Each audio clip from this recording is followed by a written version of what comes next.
It's very good to see you all. My name is Raphael Bostic. I'm a professor in the Price School of Public Policy, and I'm the moderator for the second plenary for this conference. Before we get into the conference, the content of this plenary, a couple things I just wanted to say. First is I hope that you all are enjoying the conference, and that this is part of an ongoing process that the Price School is doing, led by the Price Center for Social Innovation, looking at anti-poverty policies and the like. We convened a conference in the spring last year called Innovating to End Urban Policy that was also very thoughtful about basically on-the-ground implemented solutions. You can find all the materials and information there. If you Google Innovating to End Urban Policy, it takes you to papers and the discussions. All of those were videoed as they were today, so you should definitely go do that to get a sense of the full range of things that the Price Center is working on. The second thing I wanted to say was this conference and some of the discussions have reminded me of some work that we've been doing on how we get the word out and how we actually change people's understanding and behavior. The discussions around data and evidence being particularly important, the discussion around storytelling being particularly important. Storytelling is something that we don't do as academics very well, and practitioners too often are just too busy doing things to tell the story in an elegant way. And I think that really has inhibited us. And the third thing that I like to talk about as well is the notion of a vehicle. So even if you have a story and you have the evidence, you've got to find the right vehicle to engage in getting that word out, and that's important. All this leads me to do a little commercial. So in the middle of your tables, you should see a little postcard which is about a book that is being released today. So if I wasn't here, I'd be in Washington on the book release. It's called What Counts.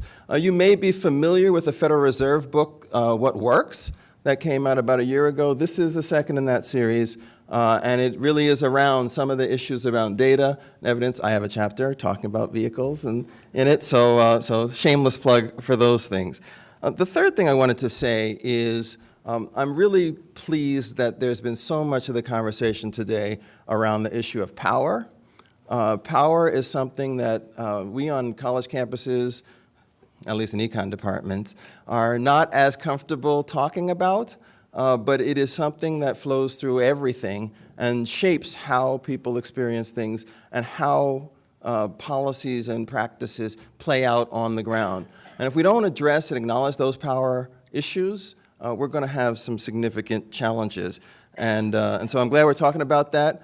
You guys actually have a lot of power, and so thinking about how it's deployed to reshape relationships is really important. You know, John Barrow's talking about shaking things up and reorienting the power relationships to get to different outcomes, I think is really important. It's something we all need to think about.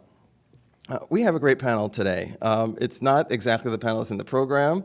We've had some changes, but we've got some ample people coming off the bench who I think are perhaps even more powerful. So this will be a really fun and interesting conversation. The first plenary this morning was around theory. It was around how should we think about the forces that allow for change at a place-based level. And what I want to turn to today in this panel is the notion of practice. How do we take those theories, those ideas about what matters, and actually pull levers to make things happen in a different way?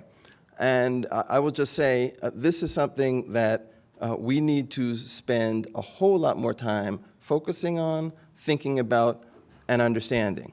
During my time in Washington, it's kind of this is an informal analysis, at least 50% of the time, the reason a policy didn't work had nothing to do with the design. It was designed pretty well. We knew what the incentives were, but that we couldn't actually get it done. That on the ground, in places, things did not happen in ways that led to effectiveness. So I'm really pleased to be able to moderate a panel. We're going to talk a bit about, well, why don't things get done? Like, what are the challenges and the issues that we're facing? But then also, what can we do to get things done better and make things more effective? for this conversation, we have three people with tremendous experience in this area. Two of them you have bios on. To my immediate left is Bart Harvey. He is the former chairman of Enterprise Community Partners and is still very heavily engaged in the policy space. Next to Bart is Denise McGregor Armbruster. She's the executive director of the Wells Fargo Regional Foundation and the Wells Fargo Regional Community Development Corporation. Both of their bios are in the program, so I'm not going to do anything further for them. The third speaker, who's the furthest from me, is Antonio Manning. He's a vice president in the Office of Corporate Responsibility and Global Philanthropy at J.P. Morgan Chase. Antonio, he manages philanthropic and corporate responsibility for the greater Los Angeles area. He has a long history of experience in this space, long, not pejorative in this case. But he's worked at Washington Mutual, he's worked at the Fannie Mae Foundation, and he's worked at the Irvine Foundation. So very deep philanthropic experience. He is also on the advisory board for the USC Center of Philanthropy and Public Policy, which is one of the co-sponsors here. And perhaps most importantly, he's a Trojan. He's here from USC. So welcome back to campus. It's good to have you here with us. Please join me in welcoming our panelists. Okay, so this is a discussion on implementation, on the practice. And I thought it'd be good to start with just getting maybe each of your reflections on the one or two biggest things that are impediments, that if you were going to get up and talk to someone and you had 2 hours, what would be the top line or a top line issue that you would want to make sure to talk about? As far as impediments to place-based initiatives, I think there are many. And you start with the importance of social capital. You heard it from John during the lunch period. You wish you had him in almost every initiative or his equivalent in every initiative.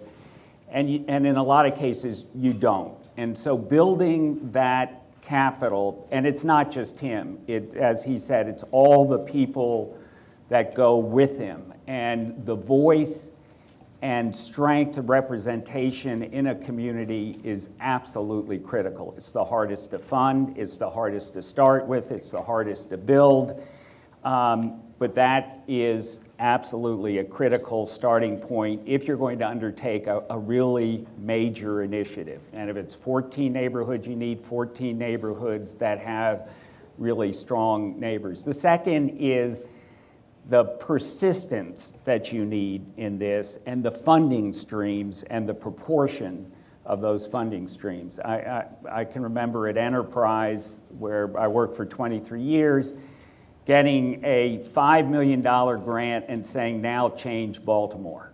And so the proportion, and you're talking about huge market forces, huge streams that come through policy angles.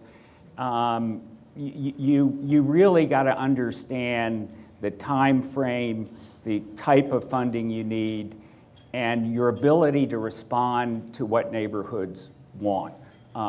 And then I'm just going to do a third is politics, and politics is in everything we do locally, and if you're trying to coordinate streams of transportation and education and affordable housing, it's really hard to do without lining up your politics. And in a lot of cases, your best leaders are the least likely for your mayor or local governance to pick because they've been at their throat. So those are just some I'd mention. First, it would be helpful just to talk a little bit about the Wells Fargo Regional Foundation, just put it in the context.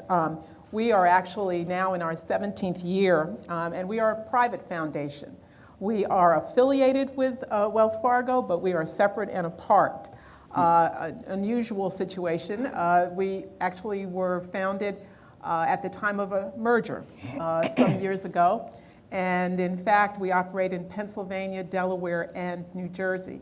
Our focus is really, in terms of all of our resources, is in providing support for comprehensive, resident-driven neighborhood revitalization and the implementation of those plans. Very different from a number of organizations, and because we are so focused in that 62-county region, we have, over the years, been able to see some progress in that. But in terms of the challenges and the impediments, certainly the fact that it takes time. The challenges in these neighborhoods that we are working in, and with many of you are working in, they didn't get to that point overnight. And so to anticipate that the fix will be happening next week is just not realistic. And so for us, it's meant really deeper, longer, and fewer in terms of a strategy, that we are not able to do all that we want to do everywhere, but in fact have to be carefully selecting those neighborhoods that we are involved with and spend more time and deeper time to work with those communities. We're not structured as a private foundation. The J.P. Morgan Chase, our philanthropic work is really embedded, I think, in the core goals and objectives of the overall company.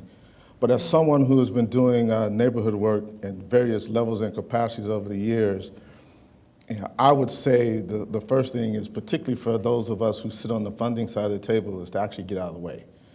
We're there is to kind of help facilitate, maybe get folks to the table and convene. But I think we have to really understand that at the end of the day, this is not ours and the results aren't ours. So I think that we really have to understand our place in the context of what's happening in the neighborhood and in the community. So that certainly would be number one. Number two, I think that there needs to be sort of a dedicated funding stream. It just can't be dollars that are part of the everyday business as usual program work that we do. Certainly the notion of having that patience and recognizing that this takes longer and it costs more. I mean, that's just at the core of it. And we can't be afraid to face off with that, particularly within companies where you have leadership that oftentimes don't spend a lot of time on the ground and oftentimes are really disconnected. And so I think it's important to be able to talk about and position the notion that this work, while it is important and critical to neighborhoods and communities, that it's going to take a much longer time, and that as a result of that, the transaction costs go incrementally increase along with that.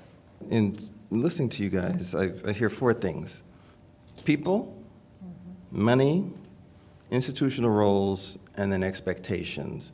And the expectations piece is this time issue, that people want to see the results quickly, but that's not the right expectation for how this stuff should take out. I want to take each of those in turn. So in terms of the people, Denise, you do resident-driven comprehensive economic development. When you reach out to these communities, I'm guessing there's tremendous variation in their readiness to engage in this. How do you bridge that? How do you get all these communities to have a set of people that are really ready to be the face of the community in the broader context? We are looking for them to come to us in a state of saying that we believe we are ready for this work. Now, do you always believe they're ready? No. Well, I mean, certainly as part of the due diligence that we have to conduct, we try to make some assessment of that. But again, it's a acknowledgement that, in fact, there are different stages of these various communities, and that we acknowledge that at the very beginning. Is it in fact are we at a resting decline? Are we building capacity?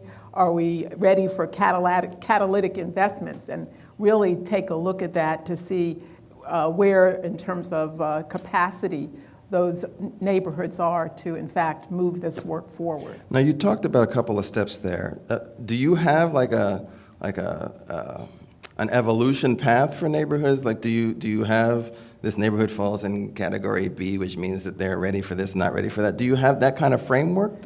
Yeah, we do work with a framework around those areas, and in fact, at least tried to assess from the very beginning where we are looking to be asked to be entering, and therefore set our expectations and our goals around where we're starting, so that in fact the expectations aren't over the top when in fact they should really be about here. And Bart, you talked about, the first word you used was social capital, that we've got to make sure that these communities have enough capital. What's the evidence? What's the sign that that social capital exists? Like how do you know if it's there or not? And then what things would you do to try to help build that?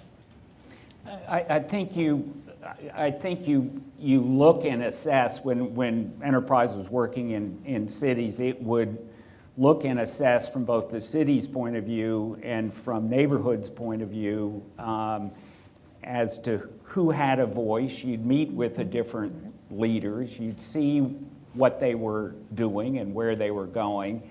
And inevitably, enterprise, for those of you who don't know enterprise, was founded by Jim Rouse, and it used affordable housing as sort of a building block for affecting neighborhoods, community development, and then evolved into some very large neighborhood transformation efforts.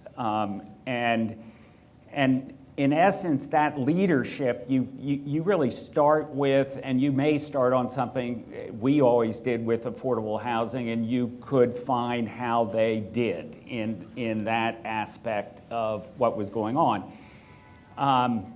I'd say a failure of enterprise was when it equipped CDC to really do housing well and give it expertise, and you heard with John at lunch that affordable housing is high on a list of what people want, permanent affordable housing if you can get it.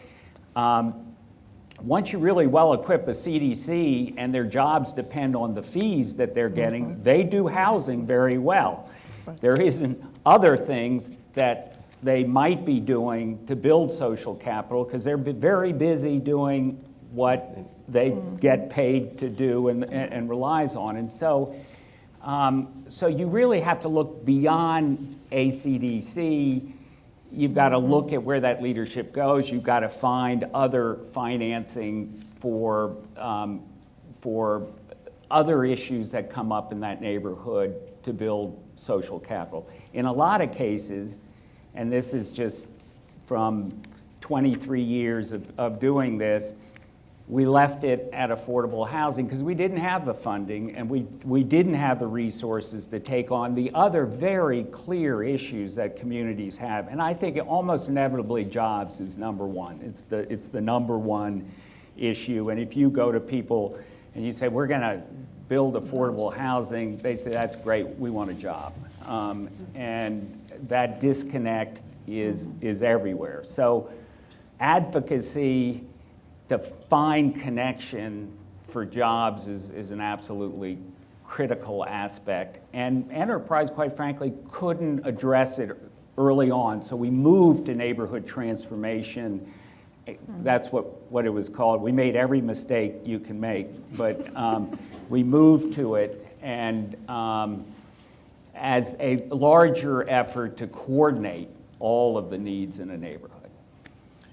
Do you think that leadership can be developed, or does it have to be there inherently in order for this type of exercise to succeed?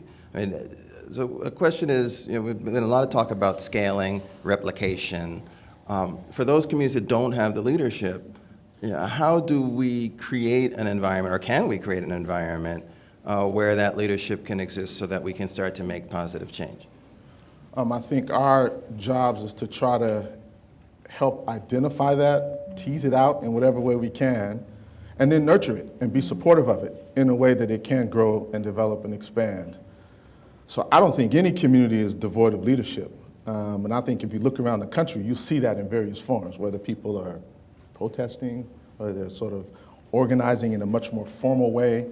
That's leadership of a different kind, but leadership nonetheless. And so when we think about our approaches to neighborhoods and communities, I think that we need to be a little bit more open and sensitive, and to not be so pejorative in some ways to think that those kinds of things don't exist. Every neighborhood has assets.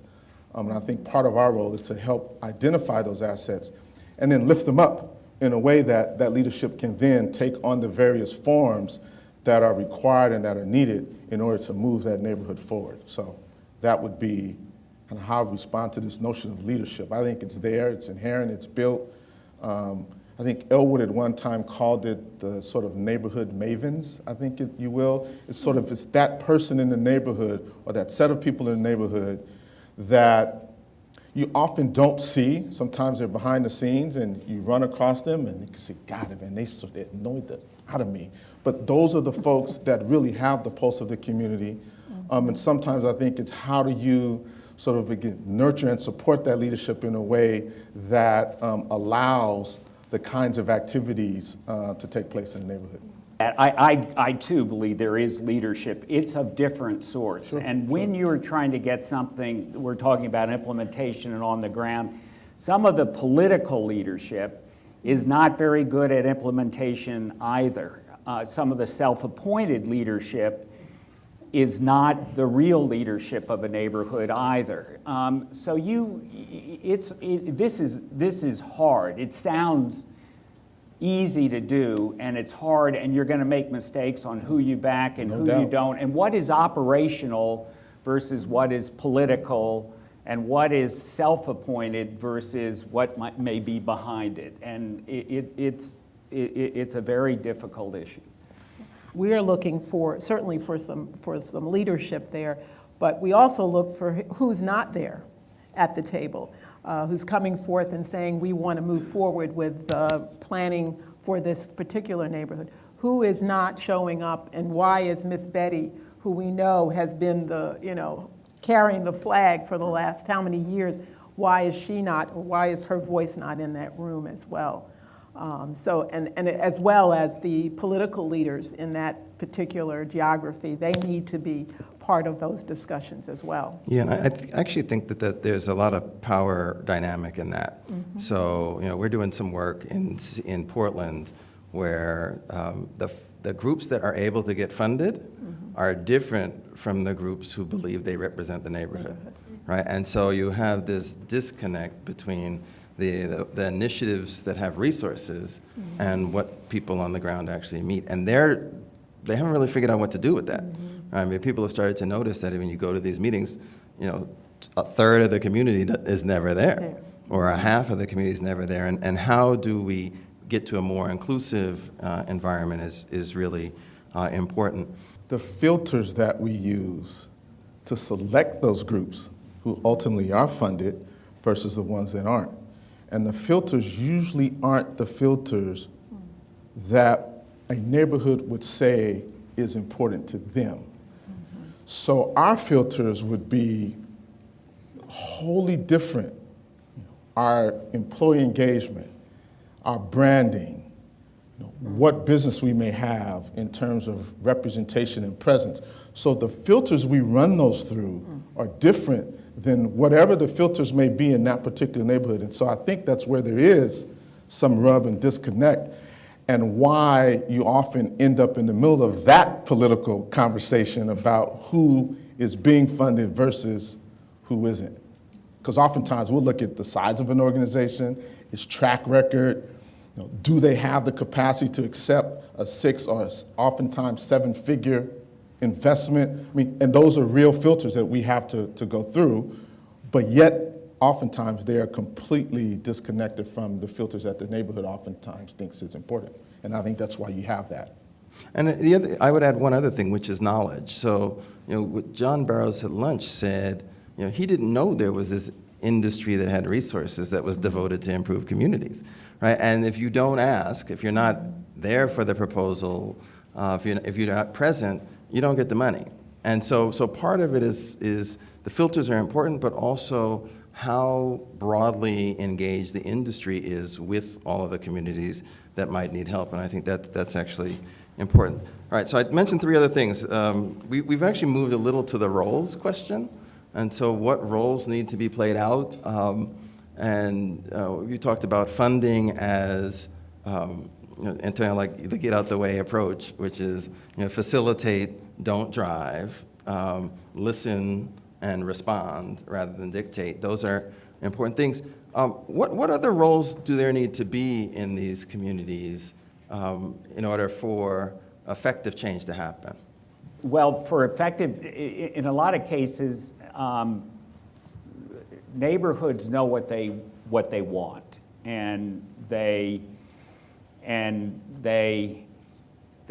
don't know, and they are disconnected from a larger economic base, and they don't know how to bridge that gap. So I truly believe that they do need, particularly if it's a large place-based initiative, that you need to embrace the civic structure who hold the power, a lot of the power in their hands, and the political structure, and you have to be able to implement what your vision of the future is as well. So there are different roles for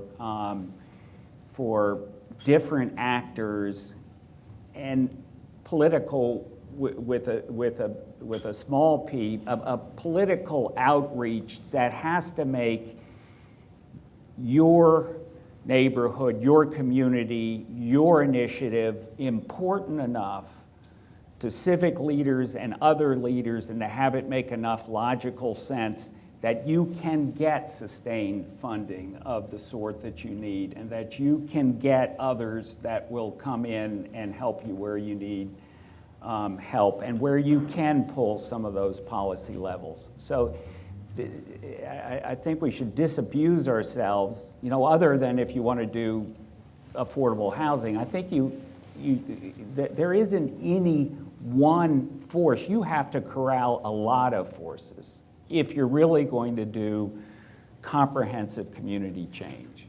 And there are a lot of roles, and you need people to be really supporting this initiative, and it's got to matter logically to the city or to other players in the city for it to be sustained over a period of time. We have allies that we never talk to, right? So in the affordable housing community, we never talk to transportation people, although transportation organizations own a ton of land, and they're doing a lot of development that we're not engaged in that could help with this. And Bart, I think part of what you're saying speaks to this in terms of collaborating, creating unusual partners that should be natural partners. Do you have, any of you have any suggestions or insights as to how to overcome that challenge? It's tough because oftentimes, as you, I think, articulated, it might have been Bart, that the housing folks are so busy building the housing, right? And the education institutions are, under such tremendous pressure to educate, but the two, and there are others, but the two never come together. I actually remember a conversation I was having with Dr. Ross, who I heard blew everyone away this morning, as he often does, when they were sort of launching their Healthy Communities initiative. We were in a meeting, and he said to me, look, we don't do, and nor do we profess to understand this whole notion of community economic development. But what I would like to have is a community development partner, J.P. Morgan Chase and others, that I think would really sort of round this out in a much more comprehensive way that would actually bring some validity to what we're trying to do, particularly from a health perspective. And I think we have to get better about sort of downstreaming that kind of conversation. So we get the housing folks and education folks in the room, maybe get them in the room with the transportation folks. And again, that's why I say oftentimes we have to get out of our own way, because we have the ability as funders to bring all those folks to the table. Money often is a very powerful incentive. I don't care what you say. And so we can bring the transportation, the education, the housing folks, the universities to the table in a way to say, okay, we've not, over the course of the years have had an opportunity to work together. Let's figure out what we can do together, have that sort of collective conversation and collective impact, and see if we can actually make a difference. Now, that's hard sometimes, because oftentimes people don't want to be in the room together. But if we are about changing neighborhoods and communities in the way that we say that we are, then I think that's the way to put people's feet to the fire. In different silos, getting them to work across those silos is a whole nother kettle of fish. But the interrelations that everybody, Raphael, that everyone sees, the interrelation of health and housing is just a natural. The interrelation of the environmental, which you'd say is a very strange, it's a white, rich, typically not urban group of people with inner city and affordable housing is another natural. Within our DC enterprise led, I always thought green meant not affordable. And however, if you do it the right way with design up front and careful planning, it does mean affordable. Furthermore, it helps you on health issues for lead paint, for asthma, for a whole host of issues that you come to. So there are, and you have to do projects together to build a certain amount of trust. Transportation, without affordable transportation, you can't get to jobs. You can't, even if you can make the connections or the training, a lot of people are siloed, and the only jobs you can get to are service or low-wage service jobs. So there's all of these connections are natural. They're all disassociated. They're all siloed all the way up to the federal government. Changing them is hard. It can be done, but it's really hard. And you're right, at least beginning to build the understanding of the connections that are obvious is really important for the field, and it's beginning to do it. It's this notion of, if you're sitting in front of a funder and you don't ask, guess what? You don't get, right? So you have to ask. Even if the answer is no, at least you've asked, but certainly if you don't ask, you don't get. So if we don't put folks in the room, the conversation doesn't take place. Yeah, it's difficult. But at least if we're in the room together, we can at least begin the conversation, and maybe we arrive at a point on the things that we do agree on versus focusing on the things that we don't. Yeah, I was just going to say that I think I see ourselves as connectors in terms of a role that we have to play. Just an early history of the Regional Foundation, we had two organizations, and we were funding broadly community development, not as focused as we are right now. But we had two organizations come to us to get support for housing counseling. One was a social service agency, and they said they were going to build 150 new affordable housing units. This is in Philadelphia. Probably about 2 weeks later, we had another organization come to us, which was CDC, Traditional Housing Developer. And they said, well, we're building, we need some money for affordable housing counseling. We are bringing online 200 new affordable housing units. And so this was in a matter of 2 weeks or so, and we said, really, that's very interesting. Do you know that so-and-so is also building 150 units, and so that's a total of 350 units. What is this all about? And they said, oh, well, we don't talk to them because we're a social service agency, and we don't have any reason to talk to them. They're a CDC, and vice versa. Right. And so what we did is to stop some of the silos. It says, well, we're not funding either one of you on this matter, and you need to talk to each other. And we said, what about the community? Has anyone asked them, in the residents in that community, what will 300 new affordable housing units in this neighborhood do to the community? And they said, well, we never thought about that. We just get money for housing. We don't get money for planning or conversation or connectedness. We get money for this. So again, that was where we stepped in and said that, well, we're not moving forward, and changed the conversation moving forward with some other activity. So it was interesting to listen to the silos and listen to the notion that philanthropy can be a connector. I was going to ask, well, what about the public sector? That's kind of their job.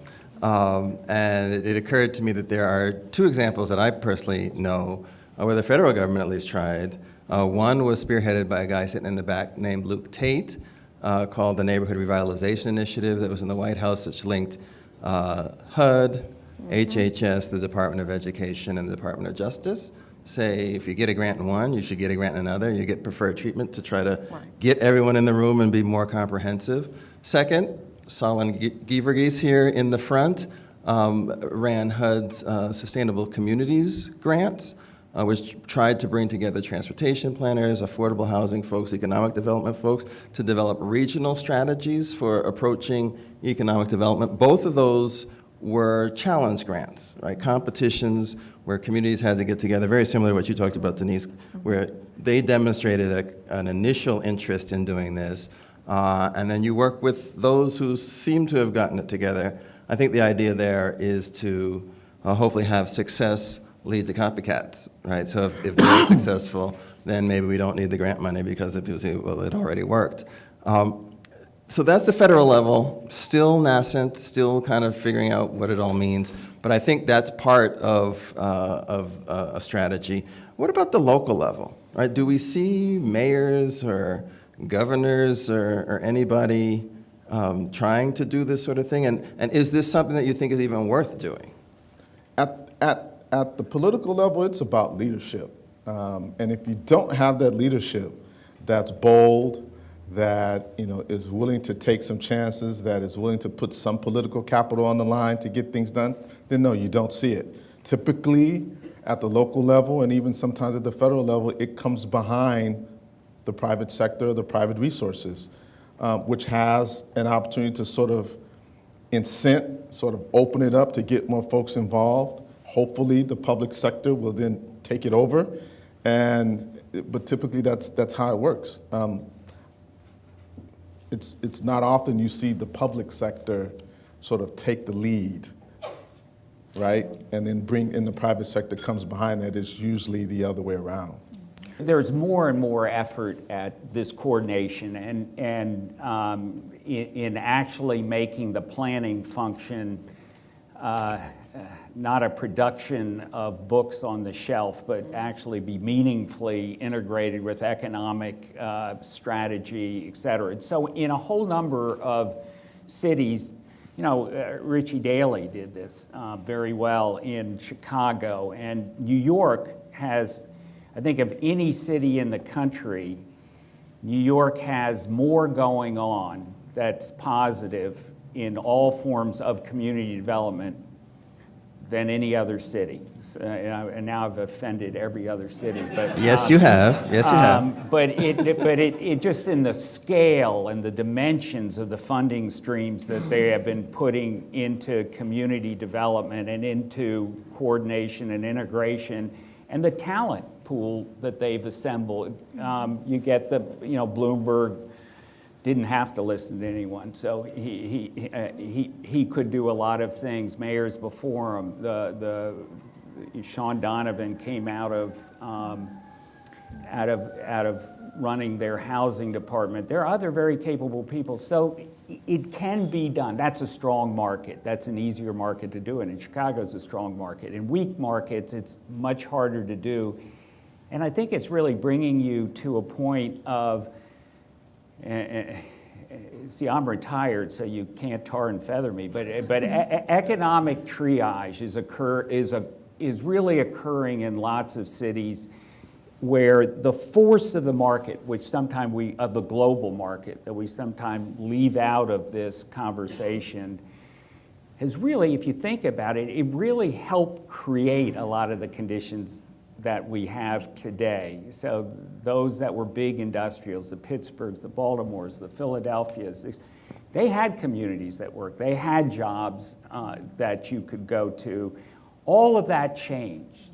And that created a lot of the problems that we're dealing with today. And people remained.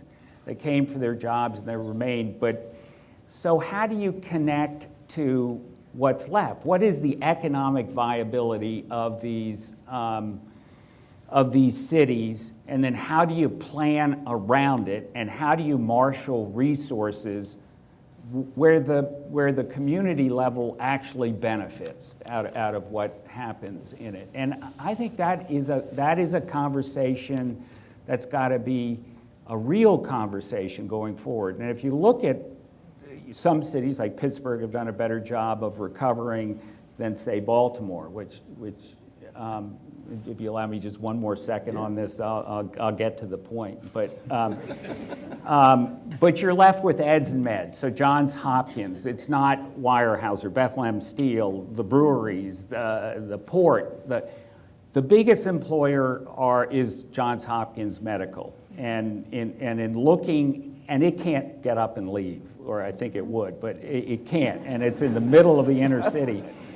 And so what Annie Casey is doing with Hopkins is exactly right. There's 72, you ought to look at this. It's the East Baltimore Development Initiative, and it's in the heart of the economics of the city and the city's interest. And it's really hard to do, and it's going to be long and fraught with lots of issues. It's got very creative financing to it.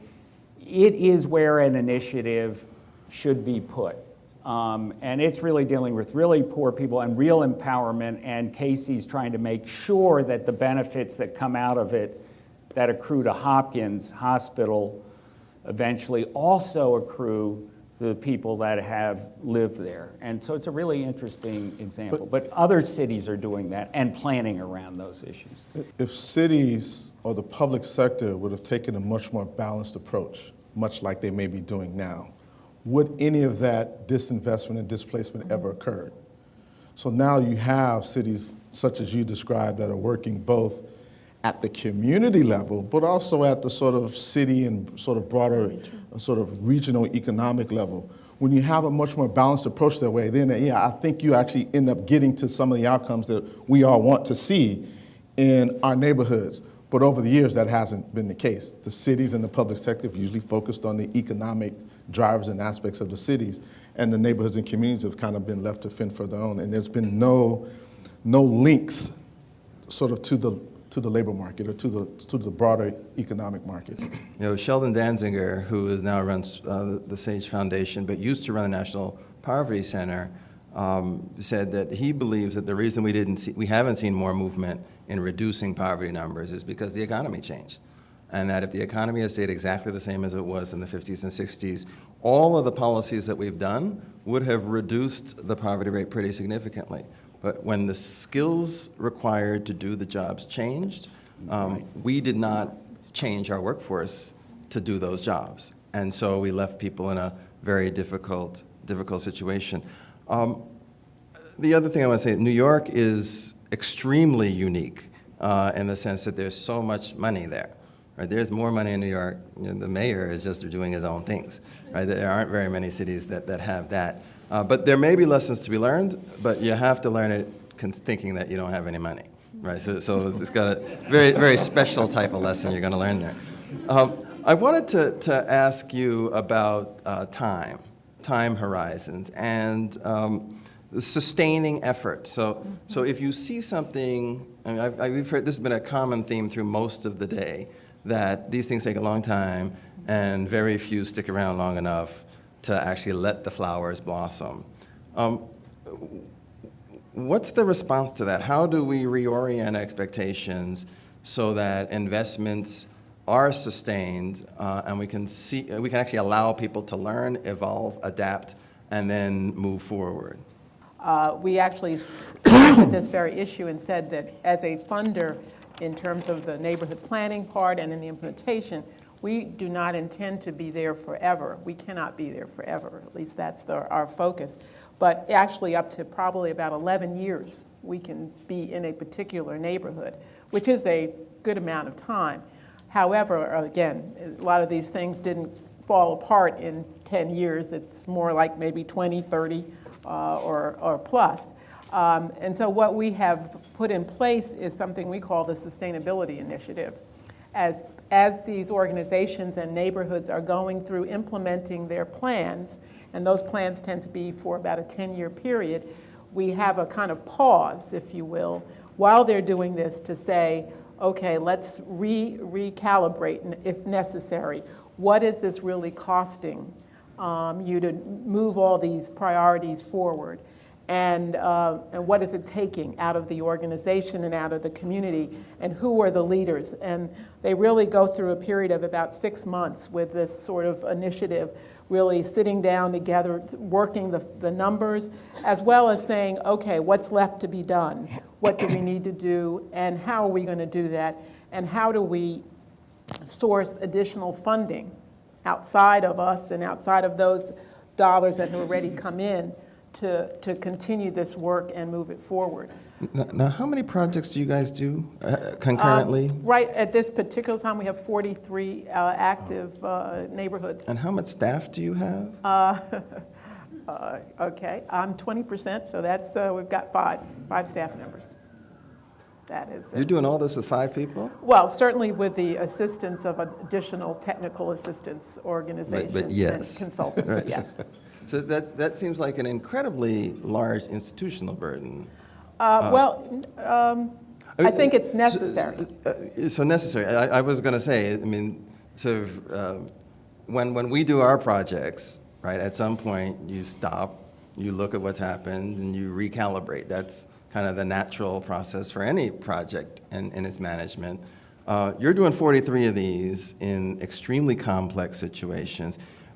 Do you feel like this is a role that is unique to philanthropy, that philanthropy should be embracing sort of more broadly, or are there others who could play that role as well? Well, let me just clarify. In fact, the Sustainability Initiative, others are working on that with our grantees and those neighborhoods. We are not So you're directly. you funded it, and they we find a fund it partner and to help we with that process. participate in it, Gotcha. but in fact, we are not actually working the day-to-day.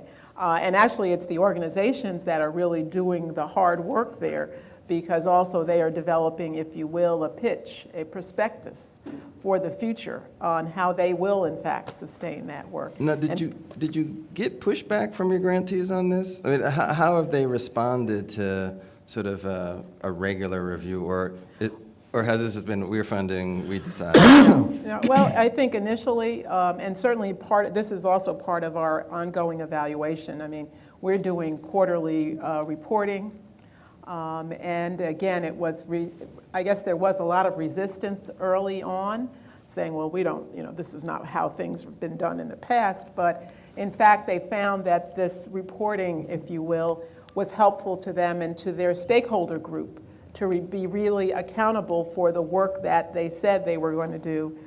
So it's really been looked at as a plus for them now, as opposed to something additional that has to be done. So, and the sustainability, again, it's coming to the point where they know that our funding is not going to be there, or other funding, so how do they move forward? And they really have embraced it and seen it as a good time for them to spend together, to really look at it as opposed to doing the work only, but really to step back. So. We engaged in this work at JP Morgan Chase at a very small neighborhood level about 5 years ago. And certainly we did it in a way that was just completely inconsistent with everything that we've heard here today. But I think over that 5 years or 4 years, we learned a lot, which then led to a much more significant investment we just recently made in Detroit of $100 million over the next 5 years or 10 years. Is it 5? I think it's 5 or 10 years. But what the process that we went through to get to that level of investment was significantly different, as you can imagine, than what we were doing at just the local market level. So we certainly there was a stakeholder-driven process element to this that we realized was extremely important, that I don't think we did early on. We certainly learned and understood the benefits of leadership engagement throughout this process. When I say leadership engagement, I mean leadership internally. Clear set goals and defined accountabilities at the outset. And I think what's even more important, the last two, is that we understood the importance of leveraging the full range of assets. That allows real sustainability over time. And then finally, the communications piece, which I think is so important, not only with the leadership internally, but with our stakeholders. So that has to be consistent. It has to happen as often as possible. But I do think that we also have to understand this notion of how do we deal with leadership transition? How do we deal with funder fatigue? All of those things typically aren't discussed until it's time to shut the spigot off or shut it down. And so what we did with Detroit was to really open this up and just kind of put everything on the table and say, okay, we realize everything is going in Detroit. We understand what JP Morgan Chase can bring to the table. You know, what is our appetite to do this over the long haul? And in some ways, we even looked at this investment in terms of how we may look at, you know, how we make some of our capital investment, lending investments.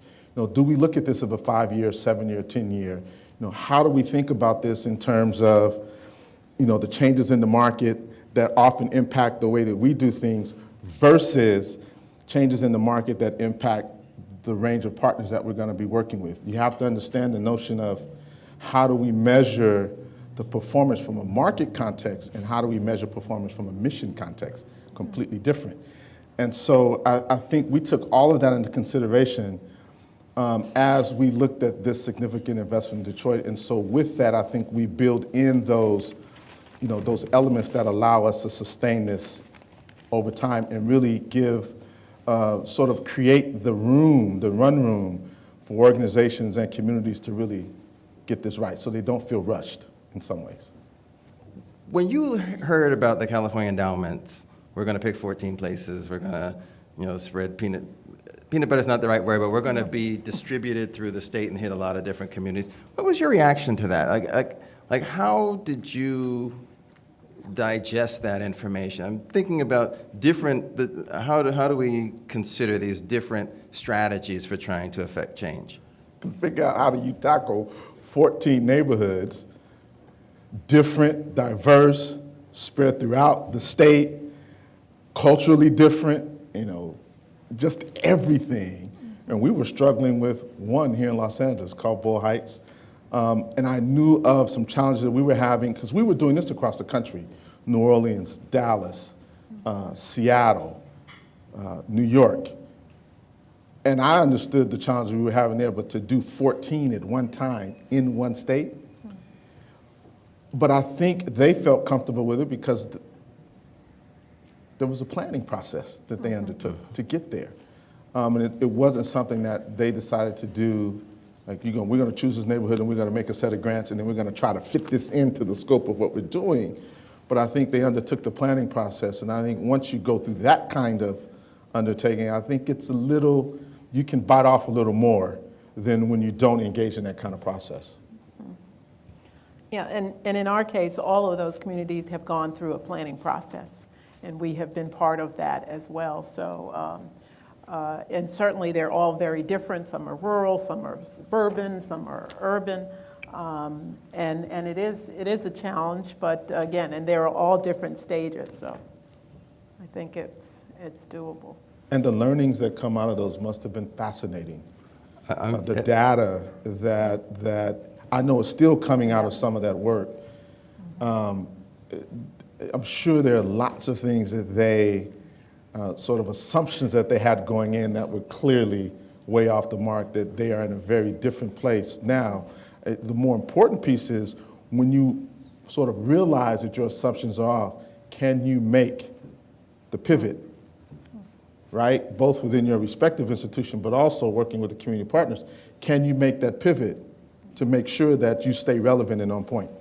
And I think in Dr. Ross's comments, we heard a bit of that learning, that his approach and the institution is indeed transformed pretty significantly as they've gone through that exercise. And it sounds like all of your organizations, I mean, Enterprise is a very different organization now than it was 25 years ago. But you talked about, all of you have talked about the planning process for the initiative, right? That you have to actually know what it is you're trying to do. You have to have an approach and strategy. How does that interact with the formal required planning process that happen in a community, right? So how easy is it to integrate what you're trying to do as your initiative with the Los Angeles City General Plan or with a community plan? And what are or in Philadelphia, in economic development, Philadelphia had we're going to clear all those properties. How is it hard to sort of get that integration to happen? Are there steps that you would recommend that people and organizations take to do that more effectively? How should we think about that? You must understand the intersection between strategy, capital, and talent. How you do that, man, I don't know. It's a little tough, but again, because from where we sit, our filters are so different, right? In terms of how we vet, how we think about deploying capital, how we look at talent, the way that we sort of develop strategy. Our strategies are purely based on kind of market-driven and economic forces. A nonprofit isn't. It's all mission-driven.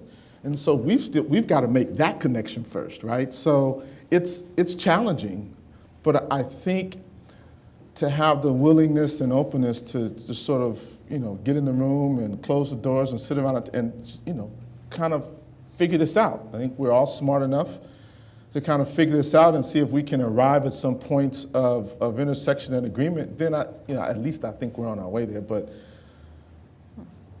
just disconnects everywhere. I mean, the notion that you give away money from a for-profit institution, I mean, it's a disconnect in and of itself, right?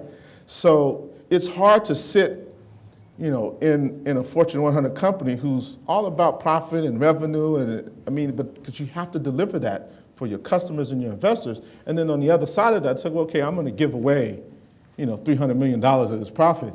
That's a different conversation. And so you have to be able to have that conversation in order to have the one even at the community-based level. So it's a conversation and understanding that has to flow, but I think it happens when you continue to educate and inform folks about what it is you're trying to do, and there has to be some agreement on what you're trying to accomplish. And I think to be able to find that intersection between the strategy, the capital, and the talent is tough. But when you do it, you have a Dudley Street, you have a Yesler in Seattle, you have some of the things you talked about in Portland, and the things that are happening in New York, and the things that looks like are going to be occurring in Baltimore and all over. I think that's when you have it. But if you don't have that up front, you'll never get there.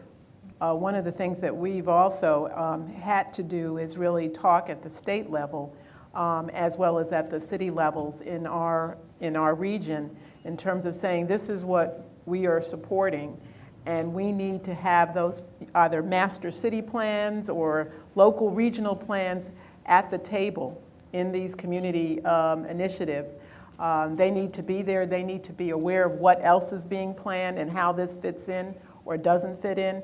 And in some cases, we really look to have a, if you will, resolution to accept the community plan as part of the master plan for those cities and regions, because it is so important to have that connection. Oh yeah, the market assessment piece is important, because again, if you don't have that, everything continues to operate in isolation and silo. Right. And that's what we're trying to break down. So, even in our Detroit process, we undertook an extensive market assessment before we even thought about putting together a plan. And I think that was sort of a learning for us that we did not do in any of the neighborhood and community-based work.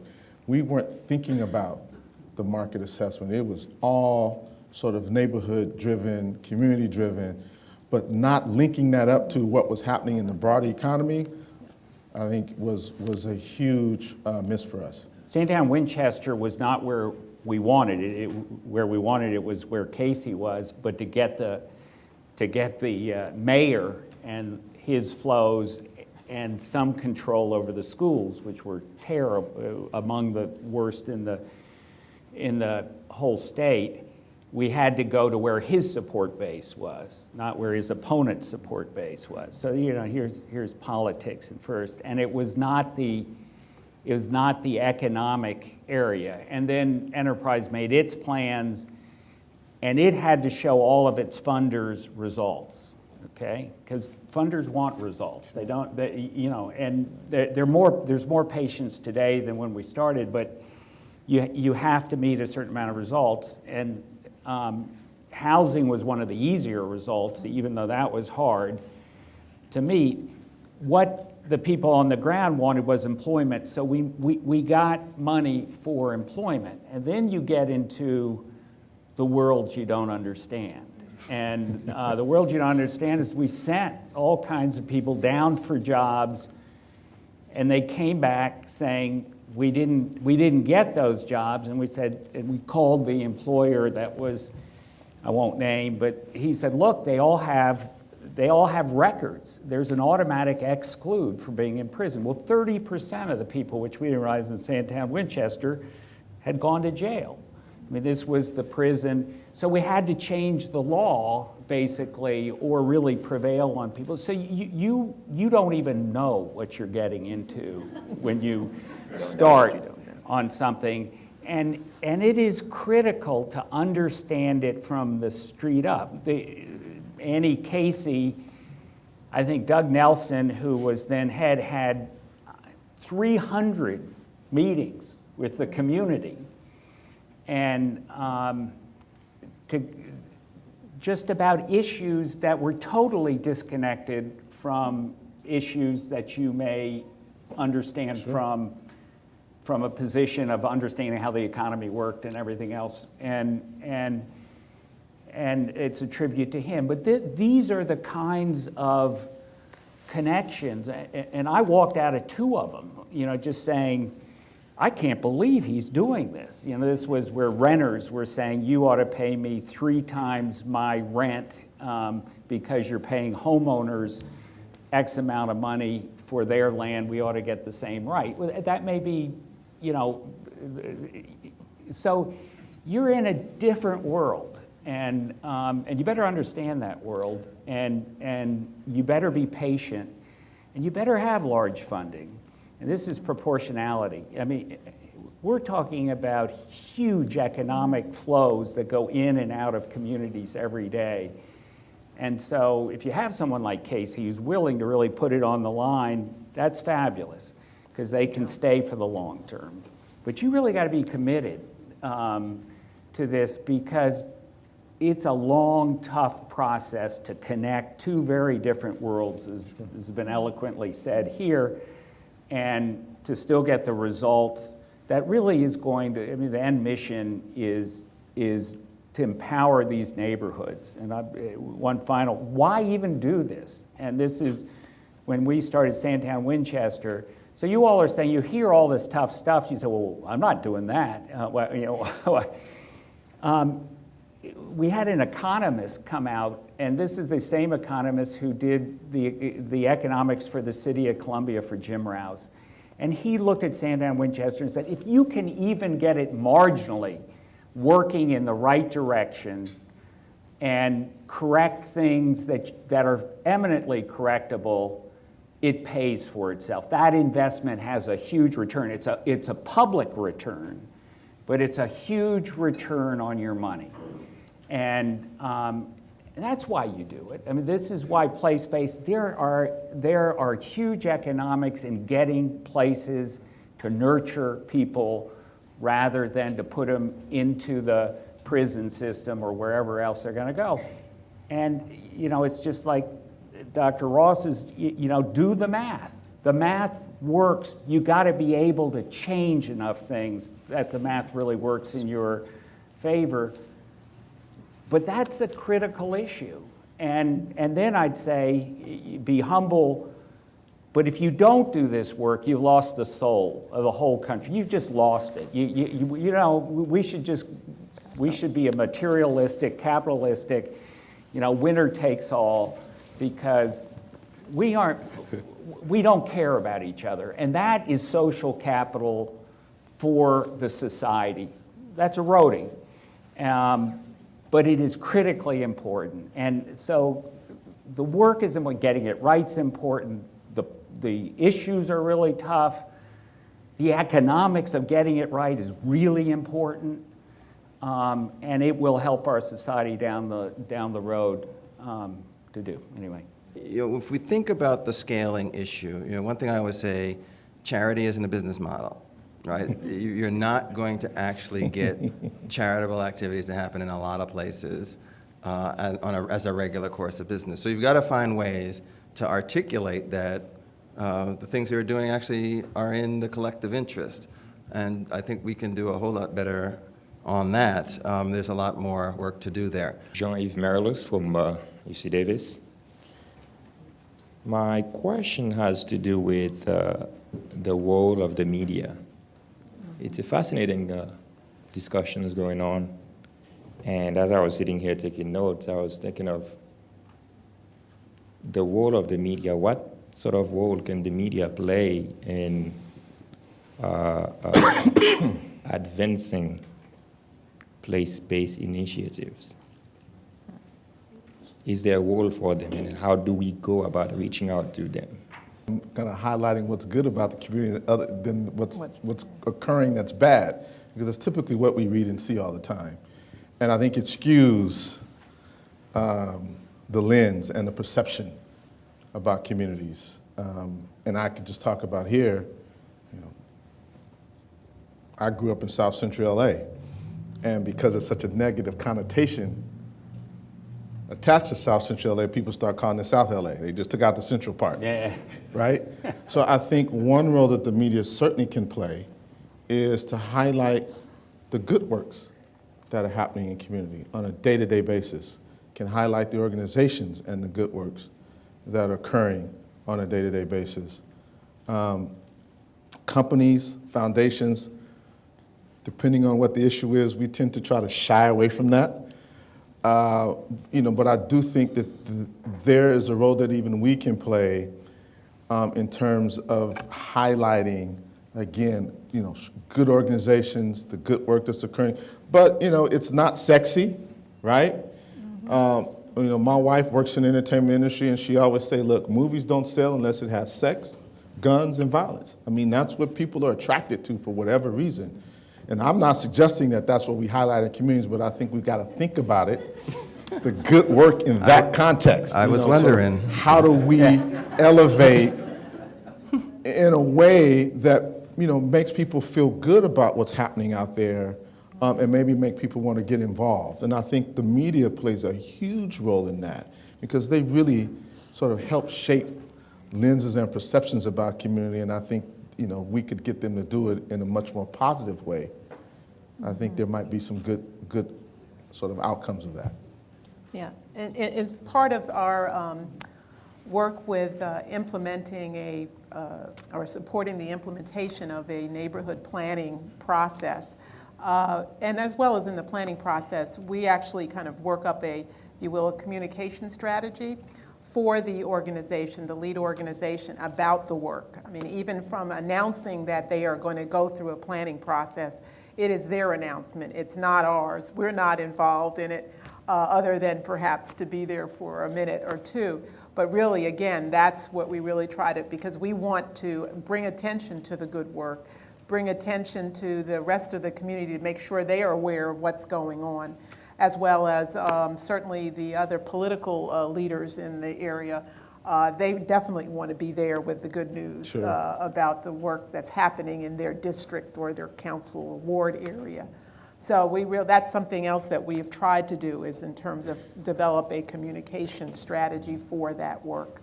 We're just not good at telling the story. I think you referenced that early on, Dr. Bostic, about we need to get better at that. And weaving the story from the beginning through. Right. The other thing that comes to mind is, we've inside our respective organizations, I'm talking about, the corporate side, we got very smart people in marketing and communications. Maybe we turn them loose in partnerships with our nonprofit organizations or partners or communities, and kind of help them bring that expertise to the table in terms of how to craft and draft and begin to pull these stories together. Again, that talks about what's good in the communities, and then kind of help figure out how you sell it. Media actually may be easier to manipulate today because of the rise of social media. Right? There's all these alternative ways to be media now that didn't exist before. Before, the only way you were able to do it was 6 o'clock and 11 o'clock news, and that's that's chaos, right? It's like, how many ways can we show that the world is falling apart?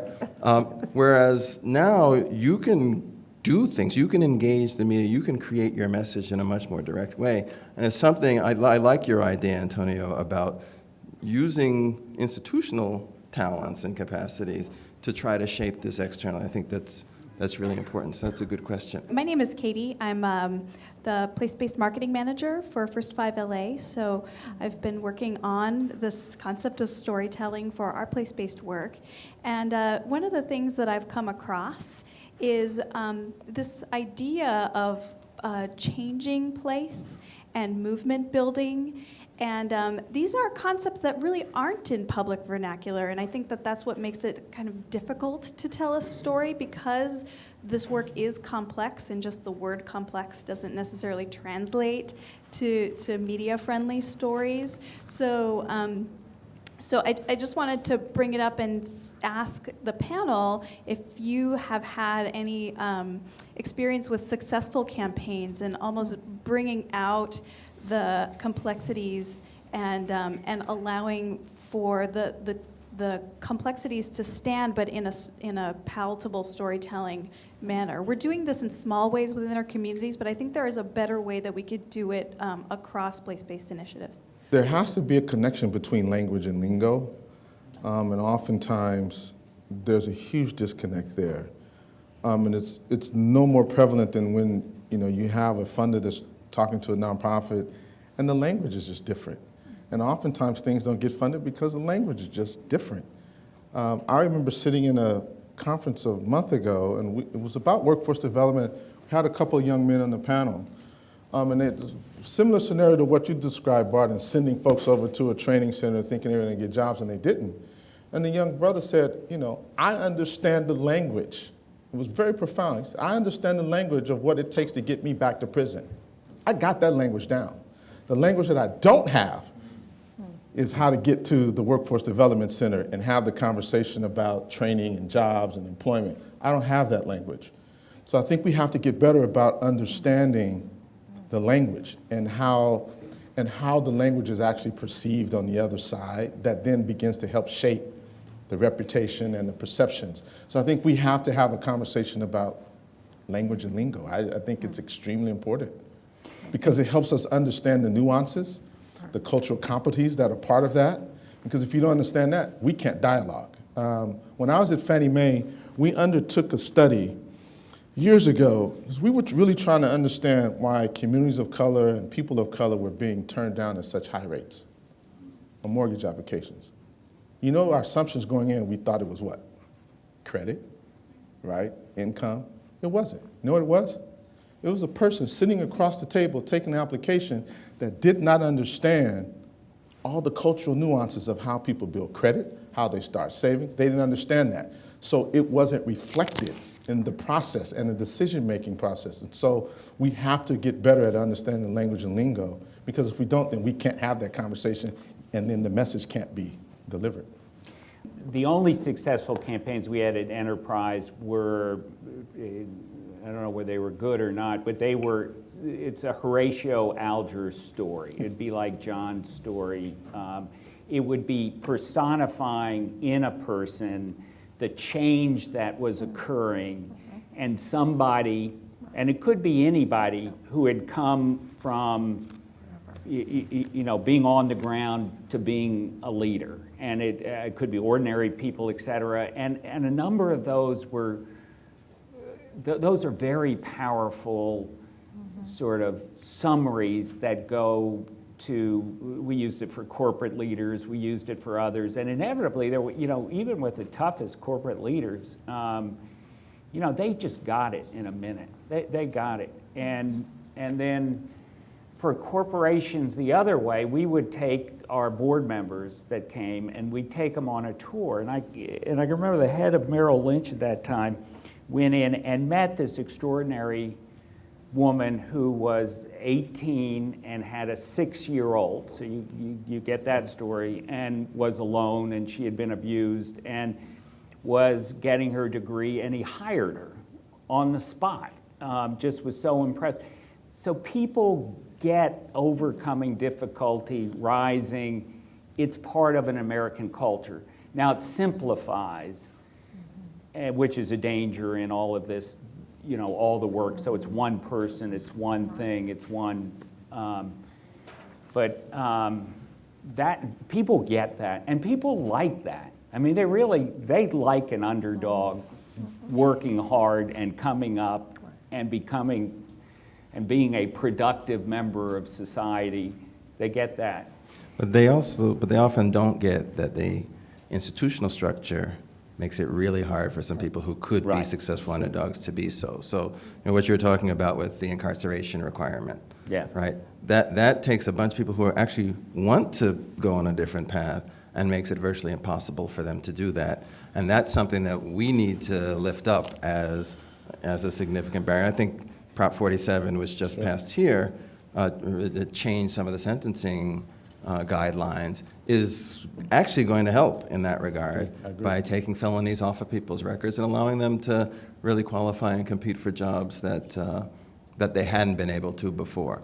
Hi, I'm David Chavez again from Community Science. We've heard a lot about academics and funders and, of course, supports of community leaders, but only kind of in a side in the stories about the intermediaries, the consultants. Even though community capacity building has been a big theme, how that happened hasn't really come up in this conference yet. And you mentioned, you had consultants, but we did a study for GEO looking at what was measured. If you measure what's important, the least measured thing in all these foundation place-based initiatives was how they built capacity and how they went out of all the things.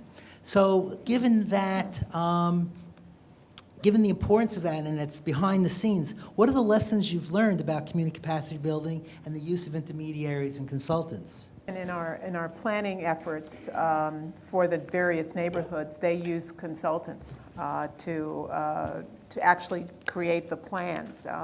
And we have had several opportunities to meet with, I guess, those notable planners that seem to come up in our process, or at least with the various neighborhoods. This is a choice that the neighborhood has to pick. It's not ours, but we have to kind of put a stamp of approval on it, so that it isn't Joe down the street who never did any planning before and just kind of surfaces as the lead planner. And so we've had to, in terms of what's our what we found or what we had. Lessons learned from again is that we've found that they really have to be resident-driven planners, and this is not about a physical plan. This is also about the human capital planning. So in terms of the types of skills and background that they really need, and also in terms of how the neighborhood actually selects the planning, we've provided some guidelines on that because we've seen, various situations where in fact they have, really sort of not provided what they needed to in terms of that planning process. And so what the expectations are have to be very clear up front for those planners and that neighborhood and to agree on going forward. Also, we've actually, with some of our other consultants in terms of the capacity building, we've actually been learning as we go. I said the foundation is 17 years old, and our neighborhood grants program is really just about 12 years old. So, we're like in middle school now, okay?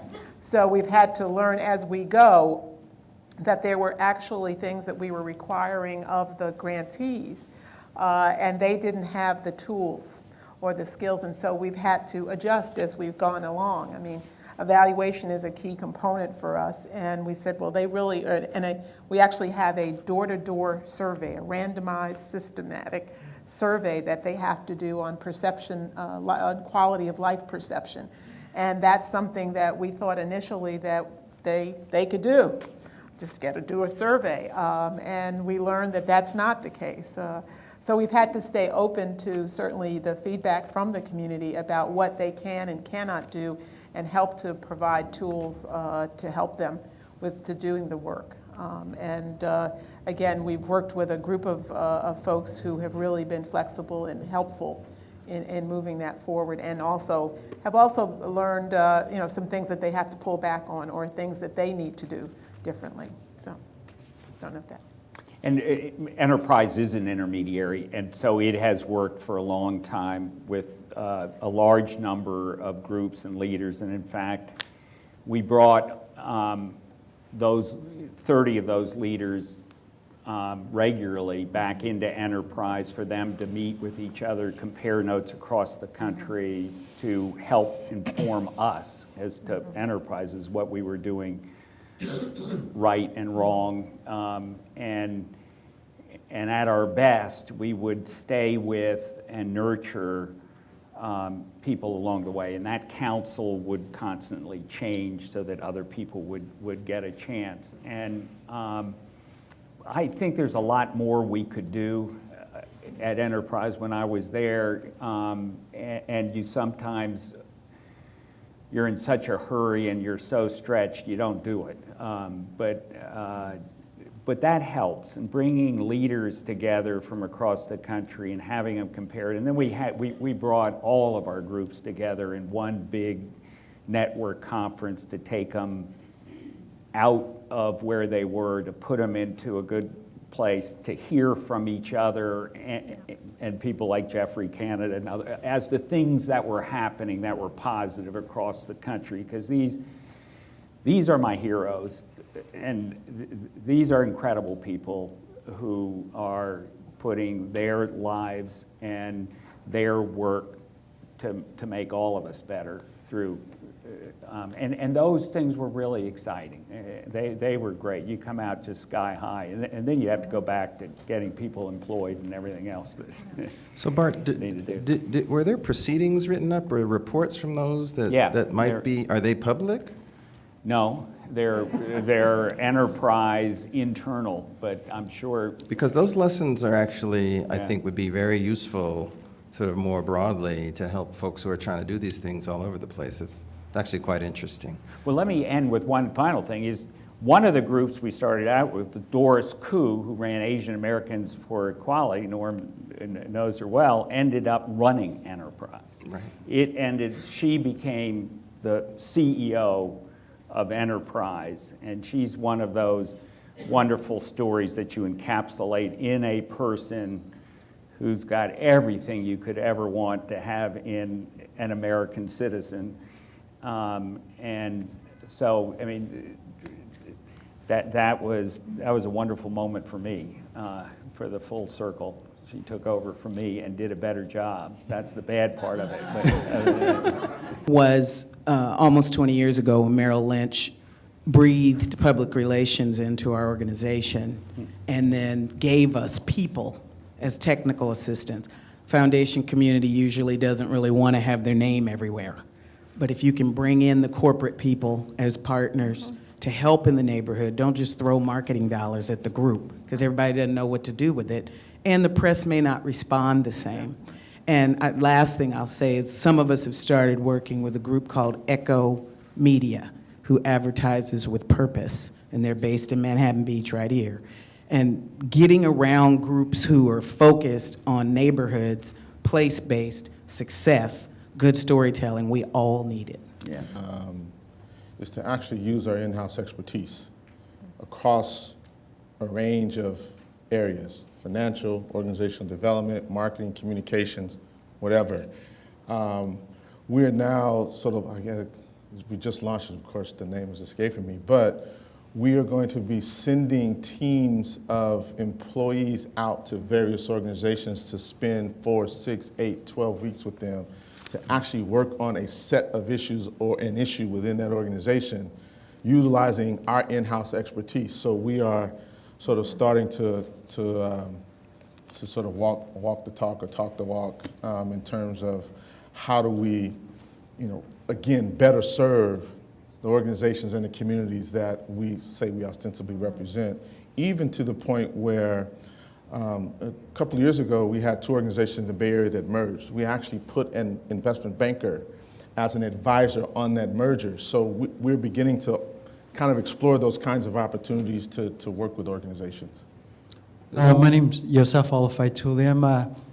I'm speaking to you from more of the grassroots level as a practitioner with an 1 square mile neighborhood that we work in. And my question is, I guess by the mere fact that we're all here, you all are validating and prioritizing place, which is great given the caliber of funders that are participating. And it means that you validate building human capacity in communities. You validate patience for change over at least 10 years. You validate advocacy. And we've all agreed that that message is hard to tell in the public arena. But as nonprofit organizations, we realize that the most significant revenue stream to support that work still comes from individual donors.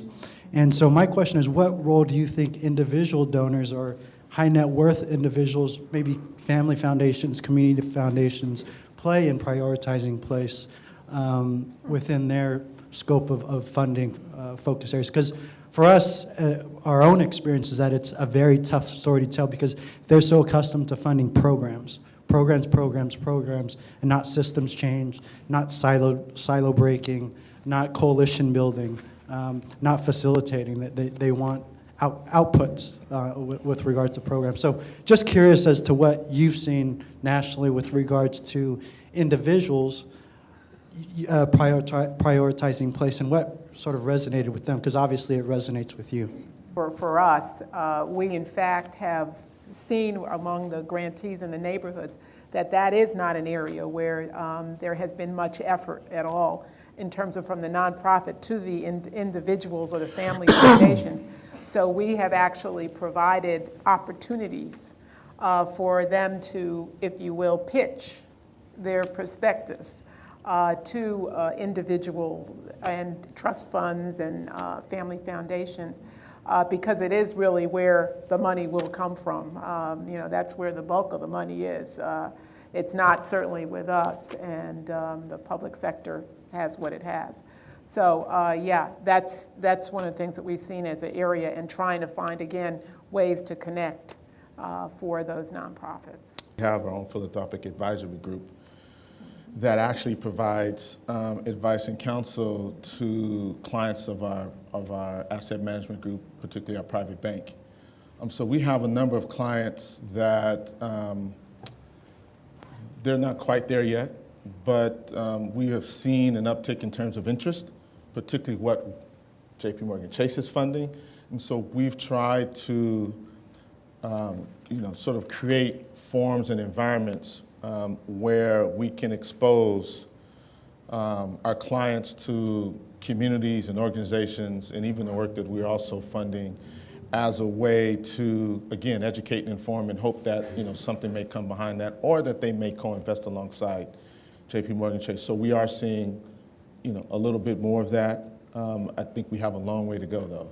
When I was CEO, to try and find organizations that have been really good with high net worth individuals, and I found one, Conservation International, had a genius fundraiser, and a river ran through it. He went fly fishing with all of these, and it was about nice, cute animals that you were preserving all around the country. But he raised $420 million from high net worth individuals, and he tended, if you get a few, you get a lot more, and if you can tell the story as there are a lot of lessons learned.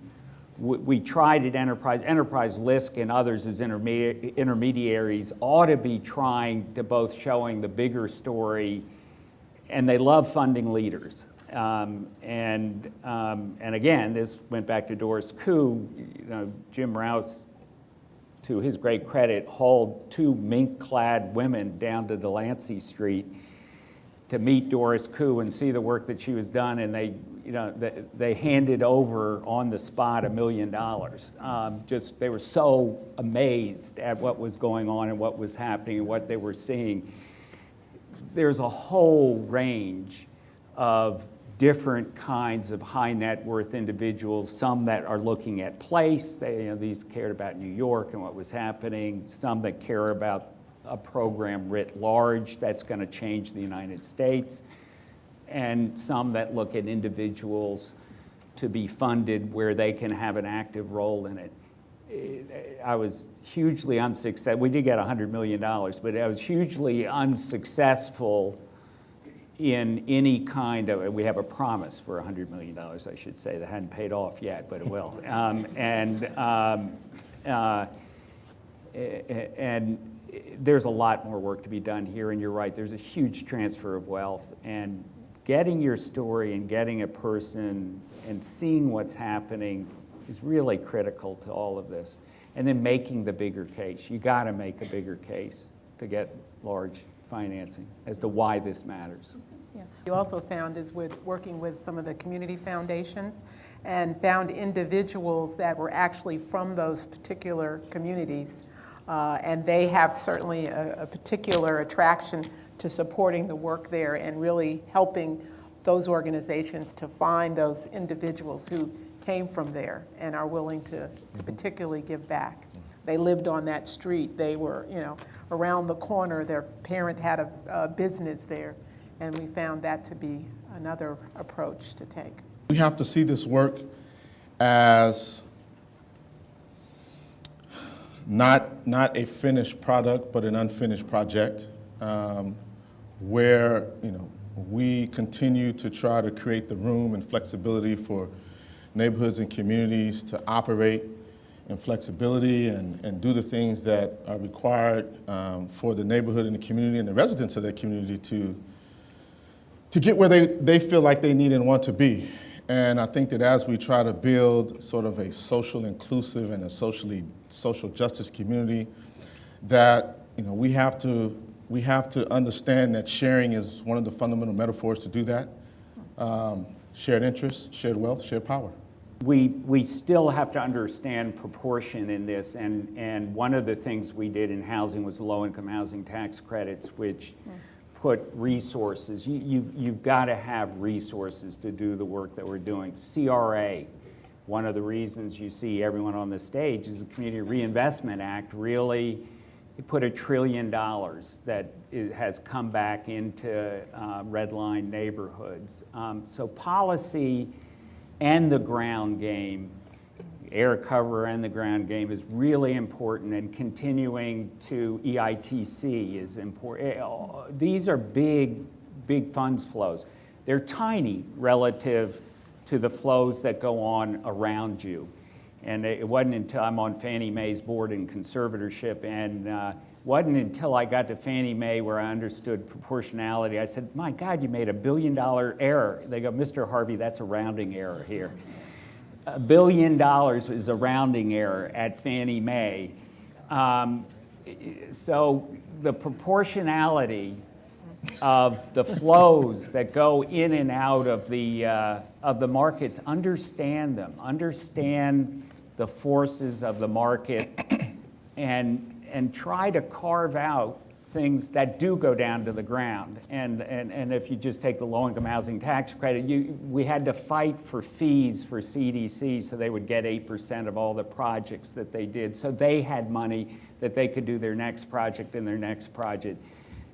These funding streams have to come down, both to individuals and systematically to underinvested neighborhoods. If there are things that you know that you don't think everyone else in the room knows, you need to tell us. And you need to find ways to say those things on a regular basis loudly. Because part of the reason why we have these conversations is because we haven't figured things out. But everyone has figured some things out. And we need to make sure we know all those things so we can put them together in interesting ways that make real change. Please join me. Thank you all of my panelists.